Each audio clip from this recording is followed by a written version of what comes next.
all-new 22 Civic, now on sale at Team Honda on Siegen Lane.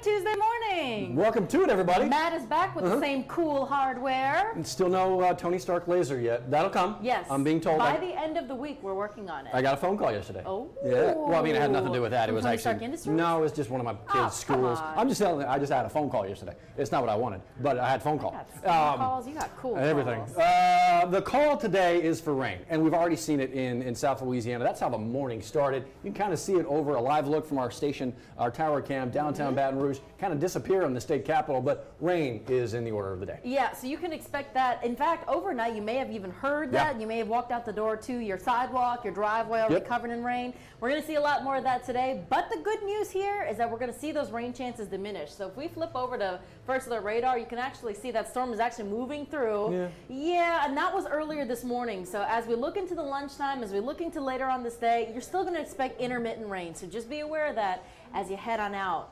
You know what else? Yeah, I do. I do know what else. When you come back here, when you take a look at this live shot from downtown Baton Rouge here, you see the overcast, and it's kind of knocking out a little bit our state capitol. Where's Waldo? Exactly, right here.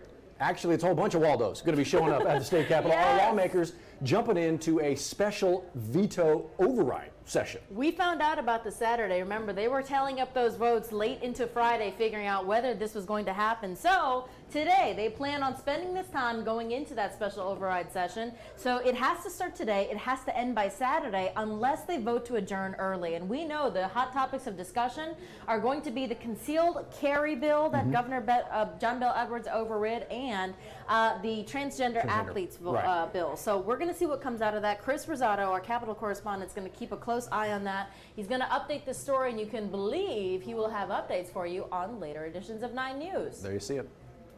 Oh, you know what else is happening tonight? A lot of listening. A lot of listening. Now, look, this is a big conversation for a lot of parishes. In Ascension Parish, the conversation about flooding is like topic number 1 through 10 right now. Yeah. And so the parish president, Clint Quintmaw, is going on a bit of a listening tour and inviting anybody and everybody to come out and be a part of this in Ascension Parish. Make sure you get your voice heard. Ask all the questions you want. But again, it starts today. Yeah, it's like a tour that's actually happening. It's funny because I saw this and it looked like a radio, like a NPR Tiny Desk concert, but it's actually like a town hall conversation. But it is happening tonight. So if you want to be heard, this is an opportunity for that to happen. This is and this is just the first one. This is in Santa Maria today. It's right there. The Gold Dome starts at 6 o'clock tonight at Santa Maria High. You can actually jump onto their parish website, parish governmental website, and it'll take you through when these are going to be happening. You got another one happening this week, and then another round next week as well. Ascension's a pretty big parish. You got more than 100,000 people over there. So that is going to be a big, quite literally, talker and listener as the next couple of weeks roll along in Ascension Parish. It's your opportunity to get heard.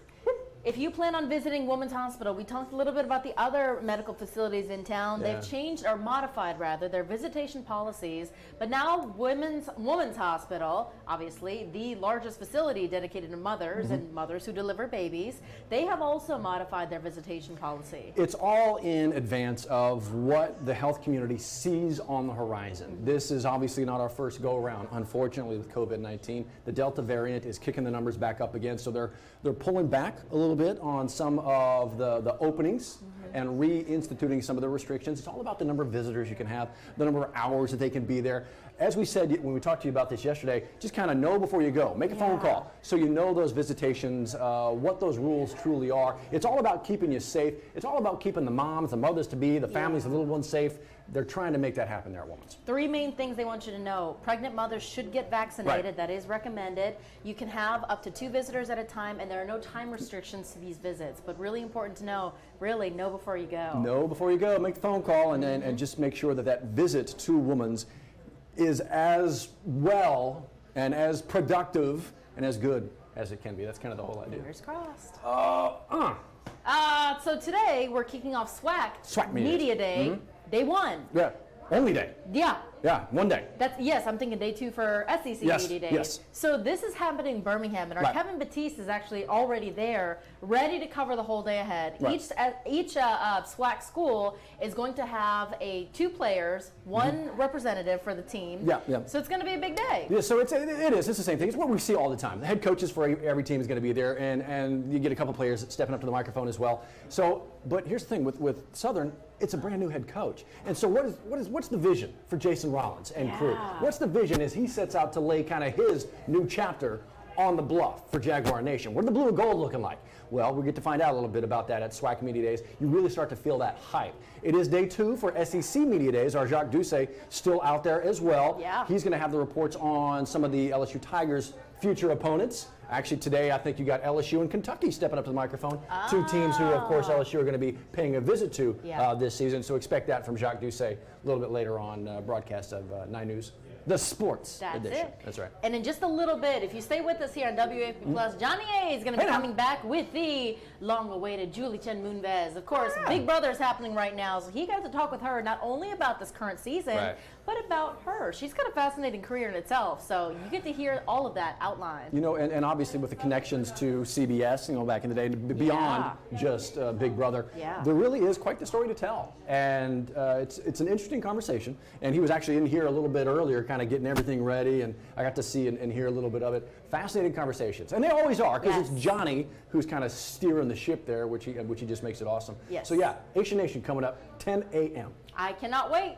In the meantime, come back to WAFB at noon with Scotty Hunter. He'll have the update on the latest headlines, but we will see you here back tomorrow.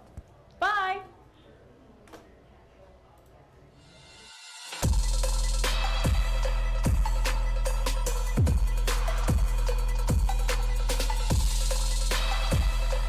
The all-new 22 Civic, now on sale at Team Honda on Siegen Lane.